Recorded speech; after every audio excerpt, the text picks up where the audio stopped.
The National Institute for Communicable Diseases is refuting claims that the new COVID-19 variant in India has been detected here in South Africa.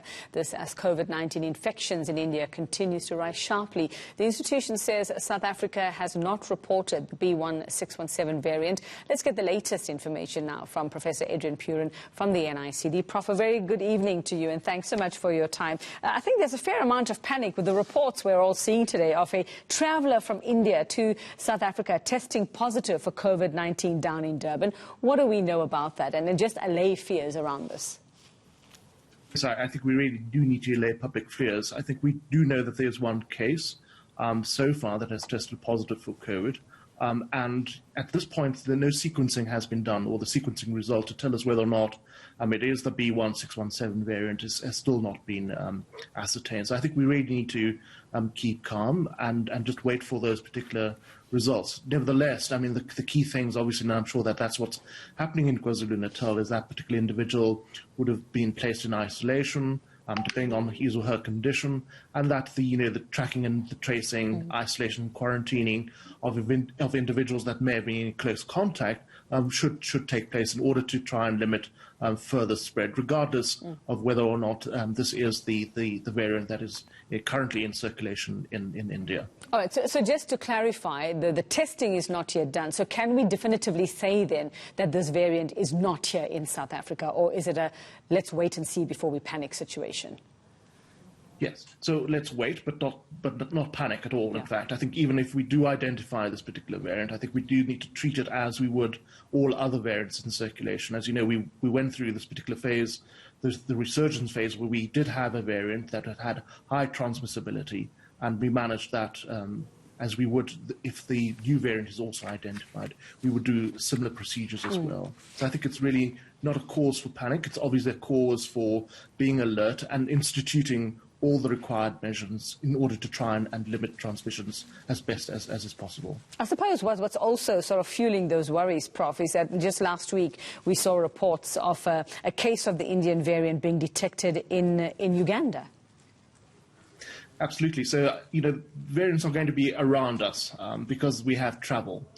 So I think it's really how we manage these particular processes. So it comes back to ensuring that we communicate appropriately and correctly, ensuring that the public knows how to manage this particular situation, as all the situations are around COVID, and that is, for example, the wearing of masks, the physical hygiene, the physical distancing, the ventilation. We're moving into winter as well. So all of these things that we've been doing, we need to reinforce again in order to try and to prevent further transmission. And again, around this particular variant, again, I think there's still missing pieces of information. I know that at least in some states in India, that this variant has been associated with the large increases in numbers. But again, it could be a constellation of events, mass movement, super spreader events. So all these things need to be taken into account rather than just.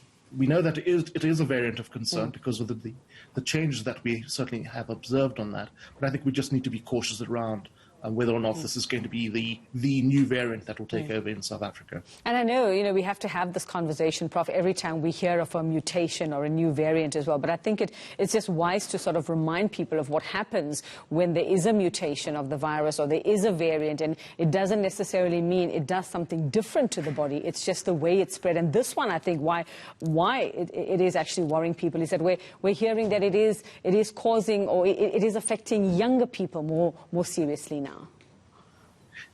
I think, yeah, we just need to be cautious around that again. We need to look at see what factors are associated with the presentation in India. Just I think in South Africa as well, there was a particular phase where infections were thought to be more virulent in younger age groups. But in fact, on the analysis, I think that didn't pan out at all. So I think we really need to be cautious because I think there are lots of pieces of information that we need to put together in order to really understand. But I understand the fears and concerns, but I think we just need to be assured that this is going to be analysed as best as possible to really provide the public with the information that that it does need. You spoke earlier of, us needing to look at what particularly happened in India in terms of movement, in terms of super spreader events, and we know of religious festivals. We know there was political campaigning going on there as well. And I suppose also what's worrying people is that we have a local government election scheduled for later this year. So they're probably wondering what are the lessons for us here in South Africa at the moment as we await this third wave as well here.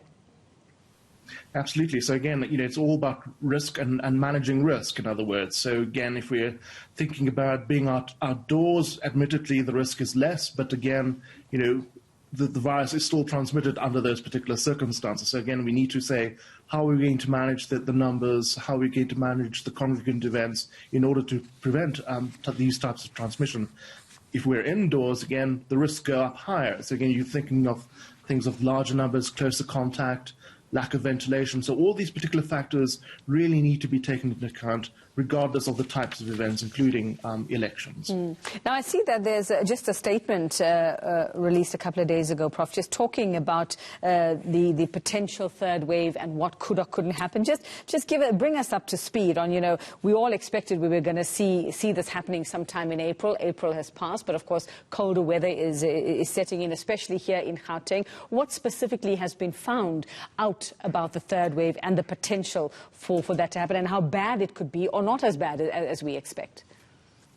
Yes, I think the NICD, together with its modelling consortium partners, has certainly released a report today, and that shows again that, coming back to the fact that it depends on how well we control this, that in fact we could see a smaller surge or a larger surge. I think Gauteng, is the only outlier where, in fact, regardless of the interventions that may well take place, in fact, it did show a larger surge compared to the second wave that we did experience. Whereas the other provinces, again, depending on the level of control, really showed lower levels of infections, lower levels of admissions and deaths as well.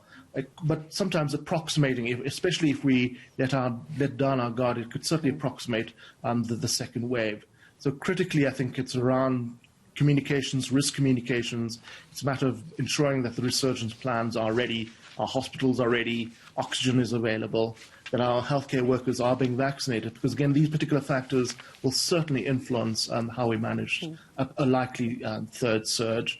Again, we can't predict the time and when it will happen, because I think all these factors, what's the level of immunity in the different communities, for example, if there's a new variant, will that influence matter? So it's really a complex matter as to how that third surge will look like.